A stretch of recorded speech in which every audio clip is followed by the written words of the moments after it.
Hello everyone, welcome to today's lecture on interpolation for animation. So what is keyframing? In keyframing, there are selected frames which contain key poses of the object. Key poses are important poses that are needed to define the movement of the object. These key poses can be of various attributes of like position, orientation, shape, and so on. And to get the in-between frames, we perform interpolation. This is a very simple and popular approach, but you have to be careful with it because you are only interpolating the in-between frames. Sometimes if your keyframes are too far apart or are not placed or drawn correctly, then keyframing can give you incorrect or inconsistent results. Keyframing is also called tweening. Here you see an example of this character taking a run up and then doing a flip over high jump over the bar. And you can see examples of how we are interpolating the position. So for example, on this diagram, we have now marked the position of the root joint of the character. You can see how the root joint is being interpolated. So this might be the path traced out by the root joint of the character. So here we can see that we have marked as keyframes these locations, and we expect to get the in-between frames by using some sort of interpolation. Because we are going to interpolate the keyframes, we should be aware of what kind of path we want and appropriately employ the proper kind of interpolate. We can also interpolate orientation. You can see here. So we will also see how to interpolate orientation. As I was saying that in addition to orientation, you can keyframe almost any other attribute that belong to particular character or object. Some of them are shape, color, even light intensity or camera zoom, or many other parameters. So let us start by looking at techniques for interpolating position. We are going to study the interpolation of position by using parametric curves because we have already looked at parametric curves in the past. So assume that you are given the trajectory along which an object is going to move. Either you are given this trajectory or you have designed this trajectory using one of the kind of parametric curves that you already know about. So assume that this is the trajectory that you are starting with, along which an object is going to move. In addition to the trajectory, you are also given a speed profile, which means that you are told that an object has to cover a certain distance s within a certain time t. Now, given these two inputs, your job is to figure out where will you place the keyframes of the object, right? So for that, you have to figure out keyframes that when placed on the object will respect this speed profile. So these are the frames that you need to figure out, and once you figure those out, you will have created the animation. So how do we do this? In order to do this, we need to reparameterize the curve. Why do we need to reparameterize the curve? Because we need to find out position of the curve from the distance that object has traveled along the curve. So far we were figuring out position on the curve with respect to some arbitrary parameter t that was used in its construction. But now I want to find out the position on the curve with respect to distance, which is a different parameter. So when we change the parameter of the curve, it is known as reparameterization. And this is a very particular reparameterization that we want. Distance traveled on the curve or along the curve is called arc length. Arc length can be computed between 2 points on the curve u1 and u2 by integrating along the length of the curve from u1 to u2. Expression for arc length is given here. It is the integral from u1 to u2, the norm of dpu by du. So see here, this is the velocity. If you take the magnitude of this here speed, so you are measuring speed with respect to u, so du becomes the time. So speed into time is the distance that the object has moved in this small, infinitesimally small interval du. When you add up all these distances from u1 to u2, you essentially get what is the distance traveled along the length of the curve. Okay, so that is why you have this form for the arc length. Now, how can you reparameterize the curve such that the parameter that is used is arc length? For that, first we must be able to compute the arc length. Yes?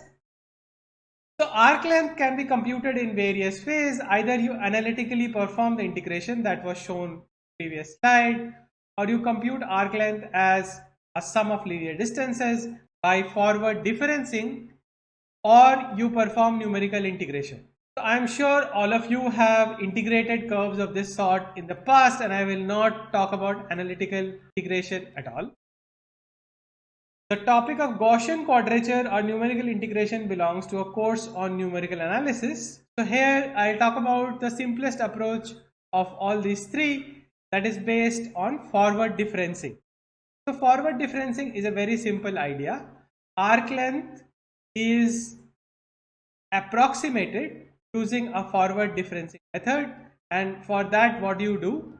You take very small increments in u, and for each one of these increments in u, you do a linear approximation of the curve and take that to be the distance that you have traveled between these increments of u, and you tabulate this. For example, this value here was u0, this was u1, was u2, and you have traveled delta s1 here and delta s2 here.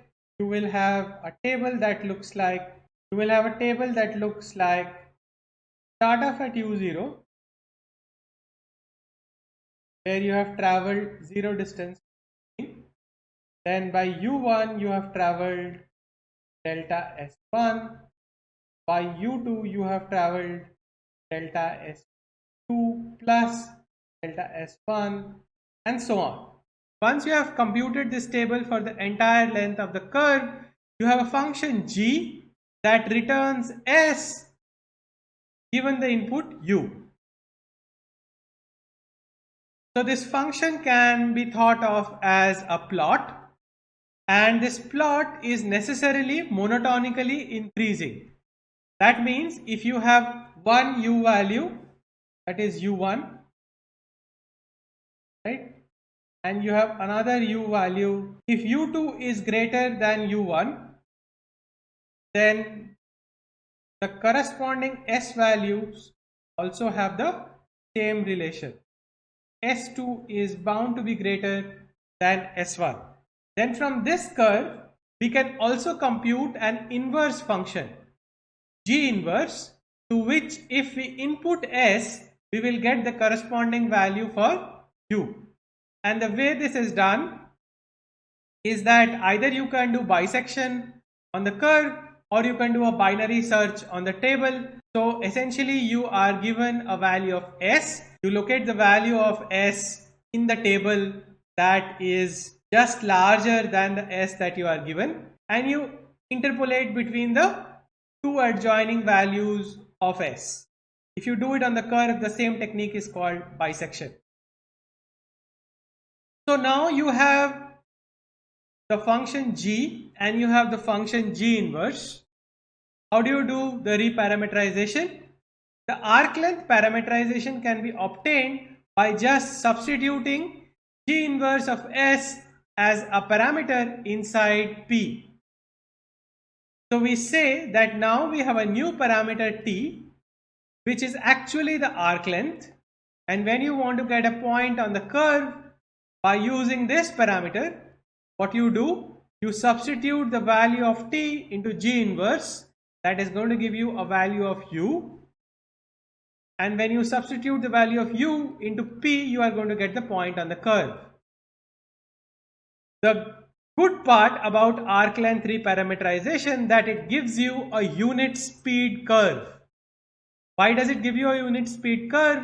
Because you can observe that equal increments in t produce equal arc lengths over the curve. So equal increments in t will not produce equal increments in u, which is what is shown here in the diagram, right? So these are increments in u, these are increments in t. You can see that the increments in t are equal, but the corresponding increments in u are not equal, right? They will most probably not be equal because u was any arbitrary parameterization that we started with.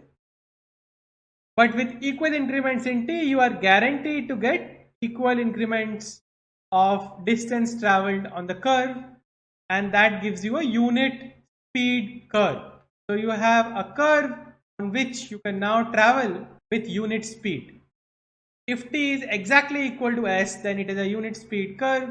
If t is some proportion of s, then you can get other uniform speeds. So once you perform an arc length reparameterization, how do you perform this animation? Well, for any t now, any time, here, so please don't get confused. Here on this slide, this t is different from this t. Actually here, this t is referred to as u in this slide. So please don't get confused with that. This is the initial parameterization of the curve that was on time. So given a time, you can read out the distance corresponding to this time, and then you can use this s inside the g inverse s function that you figured out to find the position on the curve that you want, and this will be the position corresponding to this time. Similarly, you can figure out the other positions because you know the time intervals between your keyframes. So you know that between the first set of keyframes you want to put in 10 seconds. So if t was 0 here, then you know that you want distance traveled in 10 seconds for the first keyframe. Then distance traveled in 20 seconds for the next keyframe. Perhaps you want 25 seconds for the next keyframe, and so on. So you change the value of t, read the corresponding s's out from the speed profile curve, get the spatial position from the reparameterization that you did on the curve, and you get the object's position on the curve. So that is how you use arc length reparameterization to control the speed of objects on trajectories and perform animation. You can also use other kinds of speed profile curves. So remember the principle of slow in and slow out. So here is a slow in, slow out curve. The interesting thing is, even to design this slow in, slow out speed profile curve, you can use your knowledge of parametric curves, and then you can use this designed speed profile curve to animate your object along your trajectory. So this is how we perform interpolation of position on parametric curves. Next, we will look at interpolation of orientation.